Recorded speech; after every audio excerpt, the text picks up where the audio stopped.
I am a 16-year-old girl. Years ago, in the summer, I left my place in the city to visit my aunt and uncle's house in the suburbs of New Jersey. I mainly went to hang out with my cousin. Let's call her Kate. My cousin and I are 3 years apart. My aunt and uncle both worked in Manhattan. One day, my aunt and uncle decided to attend a party after work. During the day, Kate and I went down to the street to her friend's house because they had a pool. We spent all day swimming. When we walked back to her house, it was around 4 p.m. It was still sunny out. All of a sudden, Kate's phone stopped working. Nothing to worry about. I still had mine and it was brand new. We spent another hour outside and figured it was time to call my aunt to tell her we were okay. On the steps, I pulled my phone out, but it was not working. We took the battery out, put it back in, but still nothing. With no way to call my aunt, we just went inside the house. It was maybe 5 p.m. Kate's older sister, Julie, a high schooler, was spending the night at her friend's house, so we were all alone. In the living room, we put the two sofas together as we normally did when I slept over. We were both tired and ready to sleep. We had been left alone like this a lot of times, so it didn't faze us. The house is big and gets pitch black. All of a sudden, we heard a big bang that sounded like brass or metal coming from across the hall. We got up and checked Kate's room. Nothing had fallen. We went back to the living room to sleep. Maybe 2 hours later, we heard another bang coming from the room. We checked again, nothing had fallen. This time, we were a little unnerved. We went back but stayed up, then shortly heard a bang a third time coming from the same room. We were nervous. We went on opposite sides of the hallway and walked in the room this time like a little SWAT team. Everything was intact. We couldn't sleep after.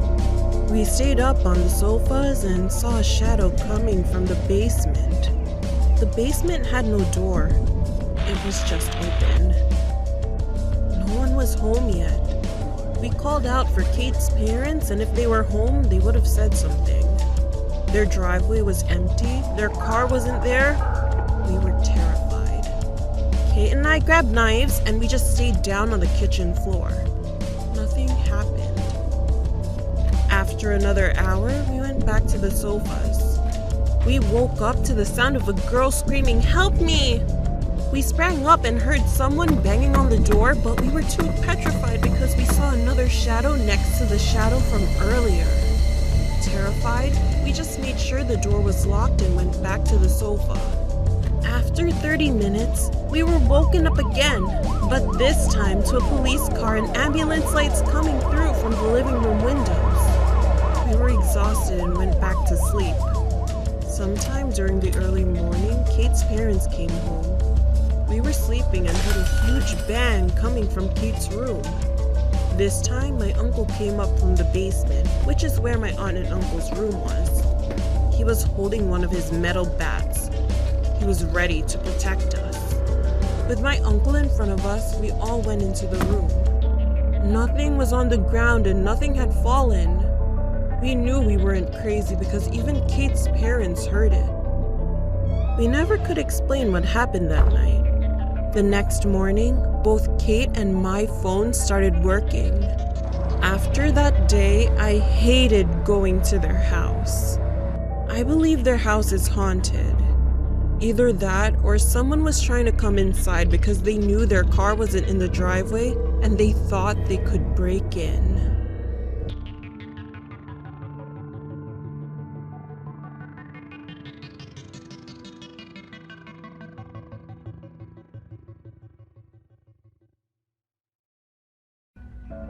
On a cold and dark Friday night, a young couple had just completed their long journey into the mountains for a weekend away at an extremely secluded and exclusive resort hotel. Earlier that day, the man had surprised his girlfriend by picking her up from work with her bags already packed. The girl was very impressed and was excited to stay at what looked like a beautiful and luxurious hotel. When they entered the lobby, they were slightly unsettled that not only was there no one at the reception to greet them, there was no one to be seen anywhere. At first, she thought that her boyfriend had failed to make a booking, but then she noticed their key just left on the desk with a tag that read, Davis, room 75. Figuring that the hotel had some staffing issues, they took the key and made their way up to the room. When they got to their room, they were both a little surprised at what they saw. The furnishings of the room were extremely dated. In fact, it was so old there was no ensuite bathroom. They would have to use the communal one, which was located all the way at the other end of the cold, dark hallway. The room also had iron bars on the inside of the windows. For security reasons, they figured, but it still certainly seemed a bit off-putting and did nothing to add to a warm, romantic atmosphere. They decided they could bear this for one night, and once they managed to see some staff members, they would ask for another room, or just leave. They got settled in, and the woman ventured down the hall and enjoyed a nice hot shower. At least the water is hot and the bathroom is clean, she thought to herself. It was then she thought she heard voices. She turned off the water and listened intently. What she heard next chilled her to the bone. It was a man's voice, saying they would come tonight to take the girl. This sent a shiver through her spine, and she immediately finished her shower in order to get out of there. She peered out from behind the door, expecting to see someone, and, to her surprise, the hallway was completely empty. She went back to the room and then told her boyfriend what she had heard. He told her she was crazy, as he's had a look around while she was showering. There was no one in the entire hotel. It would appear that they're completely alone. They went to bed and were surprised at how comfortable the bed actually was. They both drifted off to sleep quickly. That was until the woman heard a noise. Someone's trying to get in, she thought. She called out to her partner. Dave, someone's coming, she said. Don't be ridiculous, he said. It's probably the wind. Look, we're completely safe. The door is locked and bolted, and the windows have bars, right? No one can get in here. This made her feel mildly better. However, she still couldn't fully get settled, especially since what she had heard earlier had crawled back into her mind. Suddenly, she heard a noise again. Then she looked over the end of the bed at the fireplace. The fireplace, she thought. They're going to come down the chimney. She got out of bed and looked up the chimney. Dave, wake up, she said. The chimney's not secure. They might come down here. Dave had woken up. In fact, he'd been awake the entire time, waiting to open the door. He let in two men in dark robes. They entered the room and stared directly at the girl. The girl knew they had come for her. She tried to scream but couldn't. What the hell is going on, she thought. Dave, what have you done? Why?